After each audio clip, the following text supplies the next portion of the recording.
Divine Oracle, Unwritten Words Behind My Novel. The Historical Blueprint of a Great Argead Saga, Alexein. Volume 1, Telesias, The War Dance.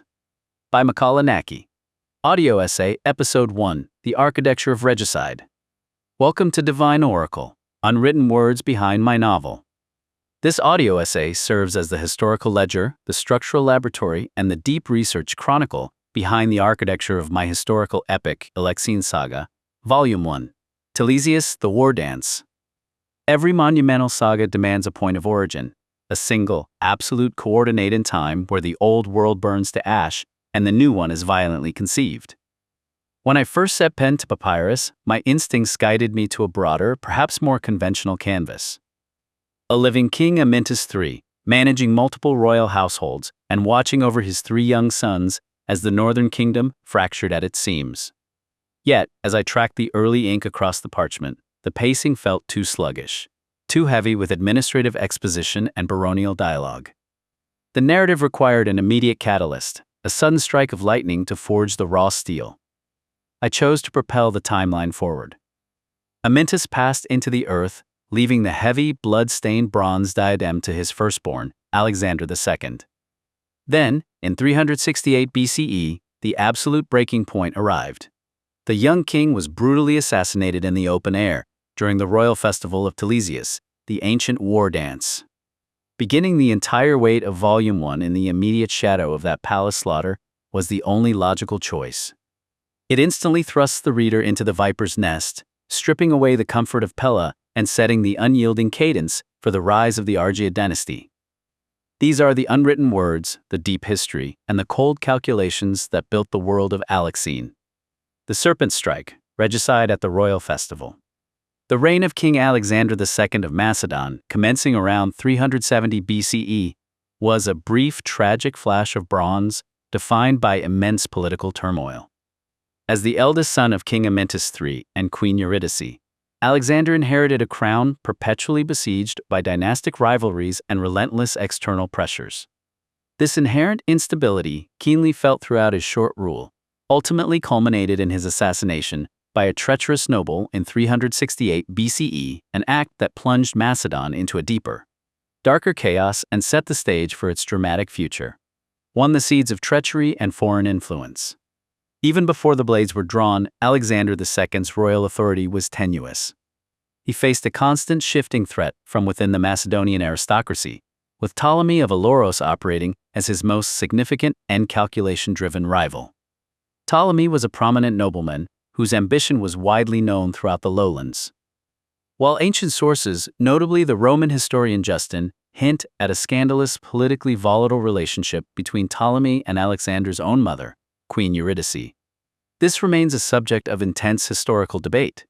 Regardless of the nature of their domestic alliance, Ptolemy's desire for the throne was clear. Macedon's internal weakness also invited immediate external intervention. In 369 BCE, the powerful city-state of Thebes, led by the brilliant general Pelopidas, marched into the north to intervene in a Macedonian dispute, likely related to the escalating power struggle between King Alexander and Ptolemy. As a result of this mediation, Thebes took 30 high-ranking Macedonian nobleboys as hostages to ensure compliance with the settlement. This cohort included Alexander's youngest brother, the 14-year-old Prince Philip. The years Philip spent as a hostage in the heart of the southern hegemony would profoundly shape his military and political genius, providing him with the exact blueprints he would later use to re-engineer the world. 2. The festival as a stage for regicide. The assassination of Alexander II was a meticulously calculated political coup, made all the more striking by its chosen setting, a royal festival. While ancient sources offer conflicting details on the precise geometry of the location, some suggesting the interior palace courtyards, others a public arena, there is a strong historical consensus that the murder occurred during a public gathering, a moment of presumed safety, camaraderie, and communal joy.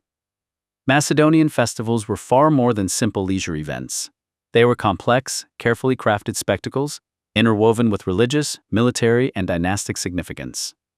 The king's physical presence at such gatherings served to affirm his divine legitimacy, showcase his wealth, and solidify his power over the baronial houses. It was precisely within this tapestry of celebration that Ptolemy of Aloros saw his perfect, unprotected opportunity to strike. Historical accounts offer a powerful, ironic, and deeply tragic detail regarding the final moments of Alexander II. The murder reportedly took place during a performance of the Telesias, a traditional Macedonian war dance. While the exact physical steps of the choreography are lost to history, its name alone, meaning war dance, provides crucial context to the scene. This was a ritual designed to embody raw military strength, perfect line discipline, and the communal solidarity of the companion warriors. For a sovereign king to be struck down during such a performance was not merely a political assassination. It was a profound, sacrilegious violation of trust in the very martial spirit the king embodied, making the act of regicide all the more shocking and insidious to the gathered populace. The usurper's strategy, Ptolemy's choice of a public festival, served two distinct strategic purposes. First, it directly exploited the relaxed security and atmosphere of high revelry to get close to the king's person. The public's focus on the entertainment created a window of vulnerability that would have been impossible to achieve within the heavily guarded private chambers of the palace. Second, assassinating the monarch in such a setting functioned as a dramatic, immediate proclamation of absolute power, designed to stun the population and deter any immediate resistance from the royal loyalists. The attendees would have included a broad cross-section of Macedonian society, from the highest-ranking nobles, heteroi, to the frontline military commanders, ensuring that the act of regicide was an apparent, unanswerable coup. While the precise weapon remains unnamed, the suddenness of the execution suggests a quick, decisive act, likely delivered with a hidden dagger or a short sword. 3. The aftermath and legacy.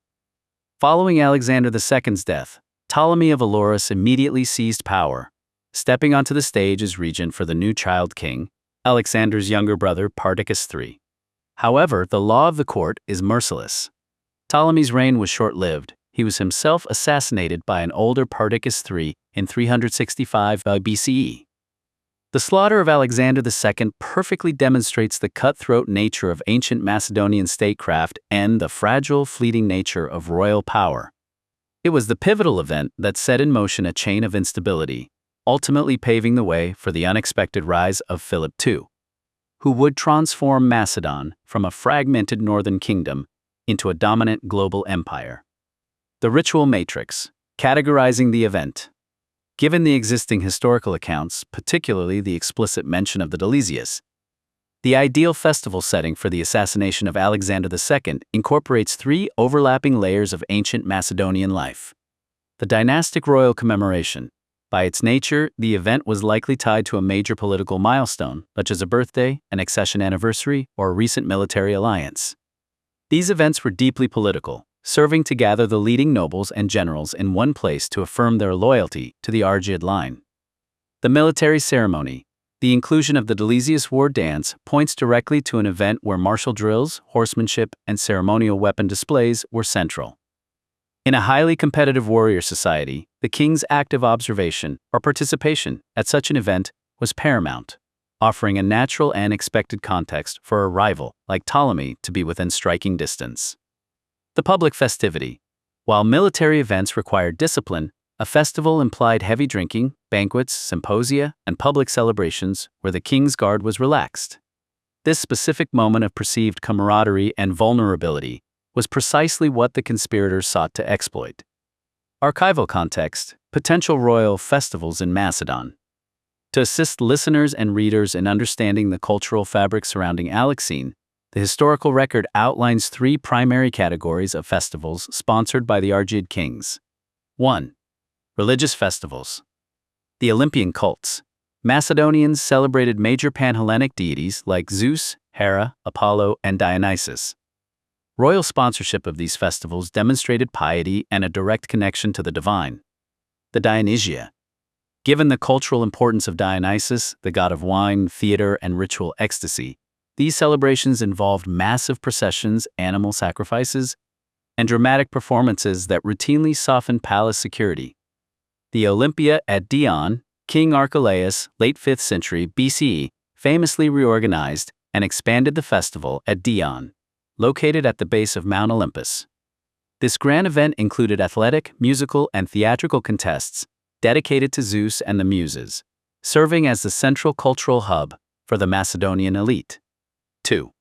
Military-themed ceremonies.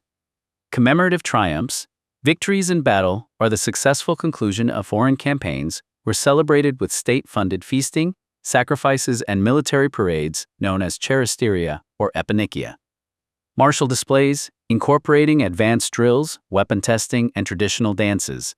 These gatherings functioned as both elite entertainment and, or raw demonstration of military might to foreign ambassadors. 3. Dynastic anniversaries. Royal birthdays and accessions, marked by elaborate banquets, symposia, and public distributions of grain or wine to secure the goodwill of the lowland populace. Dynastic weddings. Alliances between the Argead house and upper mountain clans or foreign principalities were celebrated with expansive public displays to visually solidify new political bonds. This combination of political significance, military display, and festive vulnerability created the perfect, albeit horrific, stage for Ptolemy of Aloros' calculated and treacherous assassination of King Alexander II. Tune in to the next episode of the saga tomorrow. Alexein, a great Argead saga. Volume 1, Telesias, the War Dance. A new episode every single day. Explosion unearthed the ultimate historical drama. We are dropping a new episode every day until the epic conclusion of Volume 1. Each chapter delivers a tight, hyper-focused 5 to 15-minute hit of cinematic historical drama, perfect for your daily plunge into antiquity. Movie clapboard, watch the cinematic video trailer. Headphones, listen to the full saga now. Stack of books, bookmark Volume 1, Telesias playlist. Sparkles, subscribe to follow the rise of the Argead dynasty. Thumbs up to help push our vanguard through the algorithm's gauntlet. Speech bubble, comment below.